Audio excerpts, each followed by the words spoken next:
छाती पर बनाया था गर्लफ्रेंड का टैटू, वहीं चाकू मारकर एडल्ट स्टार ने ली प्रेमी की जान।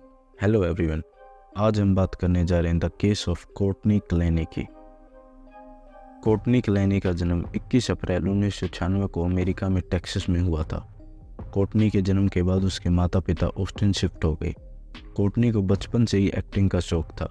यही वजह थी कि जब वो कॉलेज में आई तो उसने मॉडलिंग में अपना हाथ आजमाना शुरू कर दिया था। कॉलेज ख़त्म करने के बाद उसने एक्टिंग में हाथ आजमाया। कुछ टेलीविज़न शो में उसने काम शुरू किया, लेकिन यहाँ वो उसे सब नहीं मिल पा रहा था जो वो चाहती थी। मॉडलिंग में भी इतनी कामयाबी नहीं मिल पा रही थी। जिंदगी की इन्हीं संघर्ष भरे दिनों के बीच कोर्टनी ने इंस्टाग्राम पर कोर्टनी टेलर के नाम से अपना अकाउंट बनाया। यहाँ उसने अपनी बोल्ड तस्वीरें शेयर करना शुरू कर दिया। इससे उसके फॉलोअर्स की संख्या बढ़ती चली गई। यह संख्या 20 लाख से भी ज़्यादा हो गई। पैसे भी अब इसके ज़रिए आने लगा, लेकिन कोर्टनी का दिल इससे भी नहीं भरा। इसलिए उसने बोल्ड वेबसाइट ओनली फैंस पर अपना अकाउंट बनाया। यहाँ से कोर्टनी की ज़िंदगी में तेज़ी से बदलाव आने शुरू हो गए। देखते ही देखते इस प्लेटफॉर्म में कोर्टनी की डिमांड बढ़ने लगी, साथ ही बेतासा कमाई भी हुई। सिर्फ साल 2020 में उसने 5 करोड़ रुपए से ज़्यादा कमा लिए। ओनली फैंस के कारण अब कोर्टनी फेमस हो गई थी। करियर के इस नई उड़ान के बीच कोर्टनी की मुलाकात नवंबर 2020 में क्रिश्चियन नामक युवक से हुई। क्रिश्चियन इन्वेस्टर के तौर पर काम करता था। पहले ही मुलाकात के बाद दोनों एक दूसरे को पसंद करने लगे और उन्होंने जल्दी ही एक दूसरे को डेट करना शुरू कर दिया। फिर कुछ समय बाद दोनों लिव इन रिलेशन में रहने लगे। कुछ समय तक दोनों टेक्सास में रहे।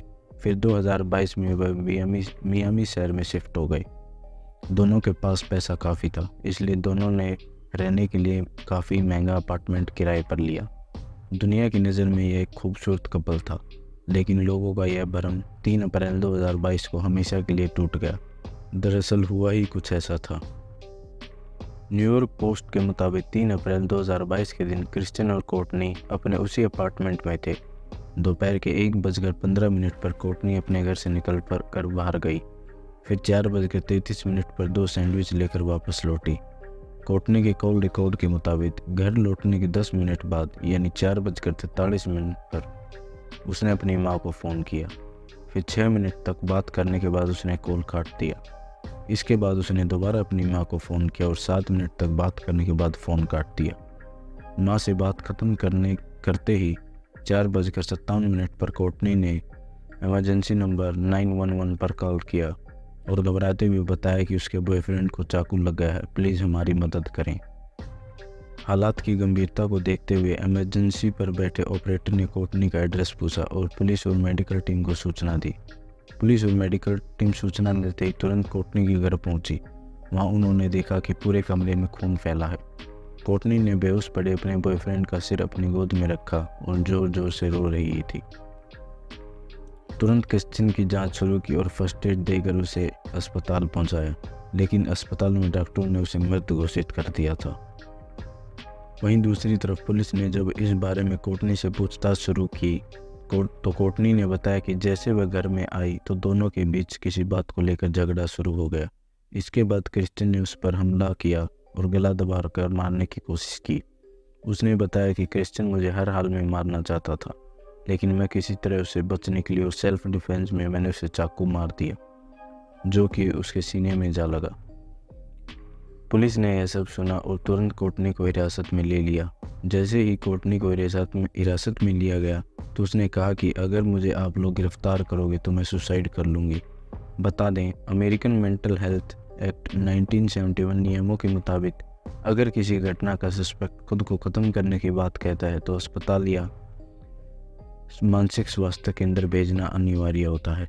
इसलिए जैसे ही कोर्ट ने आत्महत्या की बात की तो उसे जेल भेजने की बजाय हवाई के एक मेंटल अस्पताल में भेज दिया गया। यहाँ आते ही कोर्टनी के दवा की पुष्टि के लिए उसकी शारीरिक जांच की गई। यह समझने की कोशिश की गई उसके शरीर पर चोट के निशान हैं या नहीं। दूसरी तरफ क्रिश्चियन का भी पोस्टमार्टम कराया गया। कोर्टनी की मानसिक स्थिति ठीक नहीं थी, इसलिए उसका इलाज शुरू किया गया। वहीं पुलिस ने भी अपनी जांच जारी रखी। कुछ ही समय के इलाज के बाद कोर्टनी आज़ाद हो गई। अभी तक पुलिस ने उस पर किसी भी तरह का मामला दर्ज नहीं किया था। हालांकि वह शक के दायरे में ज़रूर थी, लेकिन बीच बीच में पुलिस उसे पूछताछ के लिए बुलाने लगी।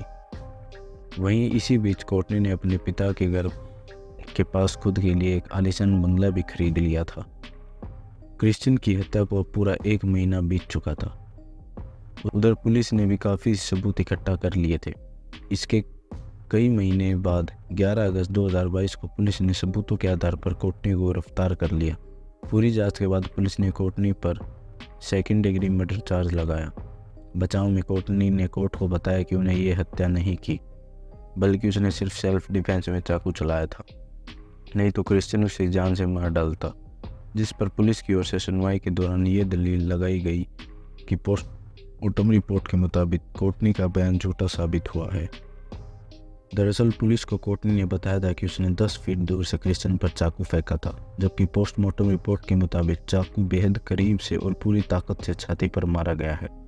अगर चाकू दूर से फेंका गया होता तो क्रिश्चियन को इतने गहरे जख्म नहीं होते। चाकू भी ठीक उसी जगह पर मारा गया जहां क्रिश्चियन ने कोर्टनी के नाम का टैटू बनवा रखा था। पुलिस की ओर से ये कहा गया था कि जैसे कोर्टनी ने उन्हें एक और गलत जानकारी दी थी। उसने बताया कि क्रिश्चियन ने उसका गला घोंटकर उसे मारने की कोशिश की थी, लेकिन शारीरिक जांच में ऐसा कुछ भी नहीं पाया गया। वहीं पुलिस ने कोर्ट को ये भी बताया कि इस बारे में कोर्टनी की मां से पूछताछ की गई थी, क्योंकि कोर्टनी ने इमरजेंसी नंबर पर फ़ोन करने से ठीक पहले उसने इसे फ़ोन किया था। कोर्टनी की मां ने बताया कि जब उनकी बेटी से बात हो रही थी तो क्रिश्चियन जिंदा था। जांच में ये भी सामने आया कि कोर्टनी और क्रिश्चियन के बीच अफेयर के बाद से ही अक्सर झगड़े होते थे। इन झगड़ों में ज़्यादातर कोर्टनी ही अग्रेसिव होती थी। दोनों के दोस्तों से भी इस बारे में पूछताछ की गई तो उन्होंने कोर्टनी को काफ़ी गुस्से वाली लड़की बताया। उन्होंने बताया कि कोर्टनी अक्सर क्रिश्चियन से छोटी छोटी बात को लेकर लड़ती रहती थी। इन सब के आधार पर पुलिस ने कोर्टनी को क्रिश्चियन का हत्यारा बताया। आज भी यह कोर्टनी का यह कहना है कि उसने सेल्फ डिफेंस में क्रिश्चियन पर हमला किया। फिलहाल ये मामला कोर्ट में है। कोर्टनी ने पुलिस के बयानों को झूठा बताते हुए दिसंबर 2022 में बेल की अर्जी भी डाली, लेकिन कोर्ट ने यह कहते हुए उसकी बेल खारिज कर दी कि इतना तो साफ है कि कोर्टनी के हमले से क्रिश्चियन की मौत हुई है, इसलिए फ़िलहाल उसे बेल नहीं मिल सकती जब तक की जांच पूरी न हो जाए। मैं आशा करता हूँ आपको हमारी वीडियो पसंद आई होगी। ऐसी वीडियो देखते रहने के लिए प्लीज़ हमारे चैनल को सब्सक्राइब करें।